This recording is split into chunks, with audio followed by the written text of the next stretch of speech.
अस्सलाम वालेकुम जी, कैसे हैं? उम्मीद है सब भाई खैरियत से होंगे। अच्छा, एक इशू बड़ा चल रहा है कि मेरी जटी के साथ ऐसा हुआ, मेरे 2 और जानवर एक्सपायर हुए, लेकिन वो एक अलग सीन है, अलग सुनहरी है। लेकिन उसके अलावा भी कुछ दोस्त कमेंट कर रहे थे कि एकदम से उनका जानवर एक्सपायर हो जाता है। आमिर भाई, मैं पर्सनली बकरी की मेडिकेशन और डाइट की फील्ड में इनको बहुत ऊंचा रेट करता हूँ। जेन्युइन बता रहा हूँ, वीडियो की हद तक नहीं है, अल्फन कह रहा हूँ दिल से, बहुत ऊंचा रेट करता हूँ मेडिकेशन और डाइट के लिहाज से। तो मैंने कहा चले इनसे पूछते हैं कि क्या रीज़न हो सकती है कि हमारा जानवर खड़ा खड़ा एकदम अच्छा भला जानवर होता है, रात को सुबह एक्सपायर हुआ होता है। तो ये डिटेल्स ना इनसे इंशाल्लाह लेते हैं, डिस्कस करते हैं, शायद आपका मेरा किसी का फ़ायदा हो जाए। बाकी इनके जानवरों की आप हेल्थ देख लें, माशाल्लाह। ये अभी कितने महीने का बताया था भाई ने? 9 महीने, ये हाँ 7-8 महीने की शायद पाठ है। ये 7 वाला 9 महीने का बच्चा है। तो आप इससे आइडिया या अंदाज़ा लगा सकते हैं कि माशाल्लाह किस तरह का इल्म रखते हैं ये ईटीवी जो है ये बैक्टीरियल इन्फेक्शन है, इसकी वैक्सीन ही है, इसका कोई अभी तक कोई ठोस इलाज नहीं है। ठीक है, आप केयर कर सकते हैं, लेकिन 50-50 है। अगर ये अटैक आ जाए, टाइम ही नहीं देता, खड़ा जानवर गिरता, अचानक डेथ हो जाती। इसकी वैक्सीन ही है। अब इसकी वैक्सीन से बच्चों को कैसे बचाना है? हाँ। वो आपने माँ को आइडियली 21 दिन पहले करनी है। डिलीवरी से 21 दिन पहले आपने वो वैक्सीन माँ को कर देनी है, खाल उठा के ना। ठीक है। तो बोले के जरिए बच्चे की वैक्सीन हो जाएगी। वरना आप बच्चे को डायरेक्ट वो नहीं कर सकते, वैक्सीन बहुत हैवी होती है, बच्चा तो नाजुक होता है। लेकिन वो बोले के जरिए वो हो जाती है अगर माँ को कर दी जाए। अब रिजल्ट लेने के लिए 14 दिन से लेके आपने जो है वो 4 हफ्ते तक जो है ना, 14 दिन से लेके 4 हफ्ते तक आप ये कर सकते हैं। 14 दिन पर रिजल्ट थोड़ा कम हो जाएगा, 4 हफ्ते पे कम हो जाएगा, 21 दिन पे मैक्सिमम आता है।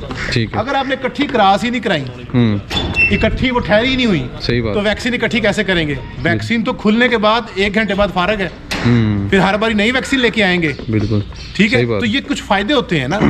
अगर आप इकट्ठा काम करते हैं, इकट्ठी फीड बनेगी, बच्चों वाली फीड इकट्ठी बनेगी, इकट्ठी इनकी खुराक होगी, इकट्ठी इनकी तैयारी होगी, इकट्ठी इन बच्चों की डिवर्मिंग हो जाएगी जो 4 से 6 हफ्ते पे होती है। तो ये पूरी दुनिया में हीट सिंक्रोनाइजेशन करके इकट्ठी फार्मिंग, तो नाम ही इकट्ठा जो है अपनी प्रोडक्शन लेने का। सही बात है।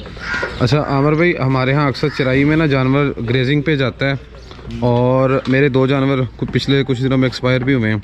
अच्छे खासे पेट भर के खाया है, 5 से 10 मिनट उन्होंने सफ़र किया, चल के घर आए हैं और आते ही वो एक्सपायर हो गए हैं। सीन ये था कि उनके पेट बिल्कुल फूल गए थे, जैसे पत्थर हो जाता है। जी बिल्कुल। ये क्या सीन लग रहा है, इसमें क्या केस हो सकता है? वही जो आपको बताया, एंटेरोटॉक्सीमिया की ना तकरीबन 6 से 7 एग्जाम है। ठीक है। इससे clostridium perfringens A B C D इसके एग्जाम है। उसमें से एक जो है वो आंतड़ियों पे असरअंदाज होती है, एक गुर्दे पे असरअंदाज होती है, एक पित्ते पे असरअंदाज होती है। ठीक है। इस तरह के जानवर की अगर आप पोस्टमार्टम करें, या आपको उनकी जो गुर्दे हैं, जैसे किडनियां हैं, वो पल्पी नजर आएंगी, यानी कि वो मोटी होकर पुल कर रही होंगी। सही है। आम देसी जुबान में तो ये पल्पी किडनी, ये भी टेरोटरी। या आप उसको आंतड़ियों में सोजिश नजर आएगी, आंतड़ियों में जहर नजर आएगा। सही है। या पित्ता आपको फूला हुआ नजर आएगा। सही है। ठीक है, ये पक्की निशानी है, और ये इसे कहते हैं सडन डेथ। इसमें टाइम नहीं मिलता। सही है। इसमें अचानक डेथ हो जाती है, और ये बैक्टीरिया की वजह से ही होती है। अच्छा, ये भी मैं आपको बात बता दूं, बहुत कम चैनल्स पे ये बात की होगी लोगों ने, कि असल में जो ये जानवर है, इसको प्रोटीन मिलती कैसे है? जानवर तो चारा खा रहा है, तो चारा खाने के बाद ये प्रोटीन कहाँ से ले रहा है? जो चारे की प्रोटीन है वो इंसान तो हजम नहीं कर पाता ना। तो ये लोग चगाली करके चारे की प्रोटीन को हजम कैसे करते हैं? अच्छा। बेसिकली उस चारे को बैक्टीरिया जो तोड़ता है ना, उस बैक्टीरिया को ये हजम करते हैं। चाहिए। तो ये चारा हजम नहीं कर रहे, उस पे आने वाले बैक्टीरिया को हजम करते हैं, और वो बैक्टीरिया में प्रोटीन होती है। चाहिए। तो बैक्टीरिया जो है, जिस तरह हम गोश्त खाते हैं, गोश्त में प्रोटीन होती है ना। जी जी जी। तो अब वो बैक्टीरिया जब ओवरलोड हो जाता है, तो वो जहर बन जाता है। ओवरलोड क्या होता है? खुराक अचानक तब्दील हो गई, खुराक ज्यादा खा लिया।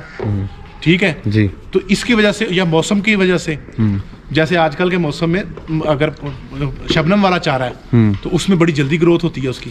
सही है। अगर हम चले जाएं जून जुलाई के अंदर, तो उसमें भी मौसम गीला मौसम है, गीली सर्दी गीली गर्मी में इसकी ग्रोथ जल्दी होती है, ज़्यादा होती है। सही है। अच्छा, तो आप तो माशाल्लाह स्टार फीड पे रख रहे हैं, आप भी ETV की या दूसरी वैक्सीनेशन प्रॉपर करते हैं या कुछ स्किप भी करते हैं? देखें, जो 3 वैक्सीनेशन है हम सबको रिकमेंड करते हैं, ETV की, PPR की और CCPP की।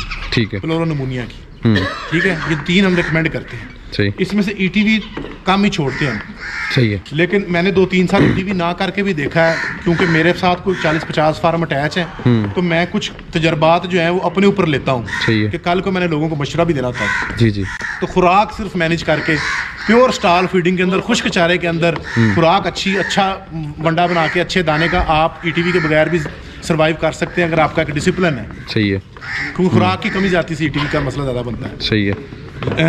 लेकिन हर कोई रिकमेंडेड नहीं है, वैक्सीन कर लें तो बेहतर है। बेहतर है। ठीक है।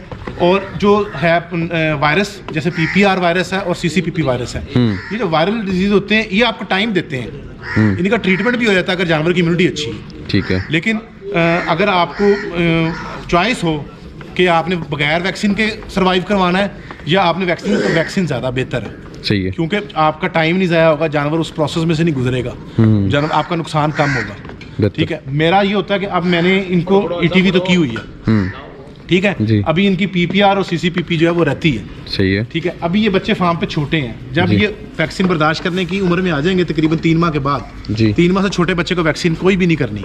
ठीक है। चाहे आपको जो सा मर्जी डॉक्टर कहता रहे, आपने 3 माह के बच्चे को वैक्सीन करनी है, उसकी माँ को करें, बोले के जरिए दें। सही है। बच्चे को नहीं करनी, 3 माह से ऊपर करनी है, और अच्छी खुराक देंगे तो 3 माह का बच्चा हमारा तो जो है 20 किलो आसानी से क्रॉस कर देता है। ठीक है। 25 किलो तक भी चला जाता है। वहाँ पे आप वैक्सीन कर सकते हैं। फिर मैं पूरे फार्म की इकट्ठी कर दूँगा। सही है।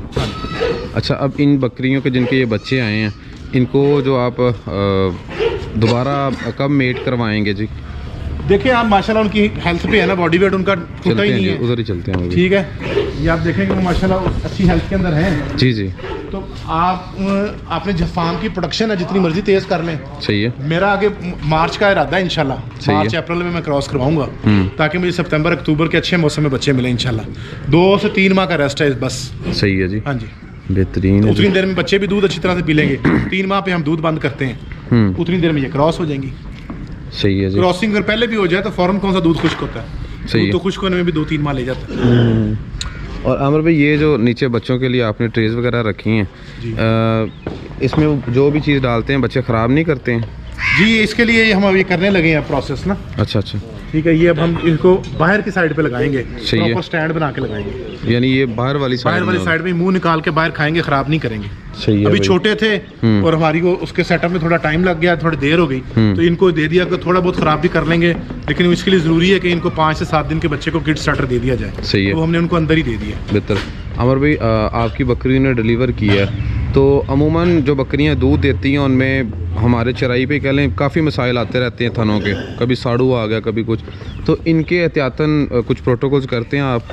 जी, इनको हम जो है ना आखिरी महीने में इनकी कुछ खास खुराकें वो बंद कर देते हैं, लूसन बंद कर देते हैं, खले बंद कर देते हैं, इनकी नमक बंद कर देते हैं, मीठा सोडा बंद कर देते हैं, बाजारी मिनरल बंद कर देते हैं। सही है। ये वो चीज़ें दूध को बढ़ाती हैं कि आखिरी महीने में जब आपने दूध रोक दिया है, नया दूध निकल रहा है, चड्डा पे दूध रुका हुआ है, तो ये खराबी की तरफ जाता है, भाल की तरफ जाता है। सही है। ये चीज़ें बंद कर दी जाती हैं, उसकी जगह 9 बूस्टर डाला जाता है, प्रेग्ना केयर मिनरल डाला जाता है। ठीक है। डीसीपी को भी बंद किया जाता है। सही है। ठीक है। सही है। तो वो एक प्रोटोकॉल है, 4 खुराकें हैं, स्टार्टर है, ग्रोवर है, फिर ये प्रेग्ना केयर है, और फिर उसके बाद मिल्किंग है। सही। वो स्टेज पे हम वो देते हैं। उसकी वजह से आप देख लें कि अल्हम्दुलिल्लाह बगैर चोले के ये जो साफ सुथरी, बगैर किसी साड़ू के, बगैर किसी दवाई के, कोई ड्राई ट्यूब नहीं चढ़ाई। सही। आप थन दिखा दें। ये लें जी, थन भी दिखाते हैं आपको। माशाल्लाह। अच्छा आमिर भाई, वो तो हो गया ना डिलीवरी से पहले वाला सीन जी। अब डिलीवरी के बाद भी तो समटाइम साड़ू आ जाता है ना, तो उसके लिए क्या? डिलीवरी के जो बाद आपने एहतियात ये करनी है कि बच्चे चंगाने के बाद ये फौरन गंदी जगह पे ना बैठे। सही है। यही मेन एहतियात है। बच्चों ने इनको जब दूध पीना है, मैंने इनको भूखियों से दूध पिलवाना है। किसे? भूखी बकरी होगी उससे दूध पिलवाना है। सही है। सही। अब वो भूखी होगी ना, वो जाके बैठेगी नहीं। सही है। इधर दूध पिलाया, उधर वंडा डाल दिया, अब वो आधा घंटा वंडा खड़े होकर खाएगी, उतनी देर वो मसाम बंद हो जाएंगे। यानी नीचे जमीन से अंदर जाता है जरासीम। जमीन से जरासीम जाना, और कहाँ से जाना है। सही है जी। हाँ। और इसके अलावा भाई कोई? और इसके अलावा जो है अपना गब्बन वाला जो फार्मूला है, वो फिर जब दूध वाला आना तो वो बदल जाना है। अब उसको कैल्शियम भी ज़्यादा चाहिए, डीसीपी भी ज़्यादा चाहिए, अब उसको मिनरल भी ज़्यादा चाहिए, अब उसको नमक भी ज़्यादा चाहिए, अब उसको लूसन भी चाहिए। उसका अपोजिट कर देना जब डिलीवरी हो जाएगी। सही।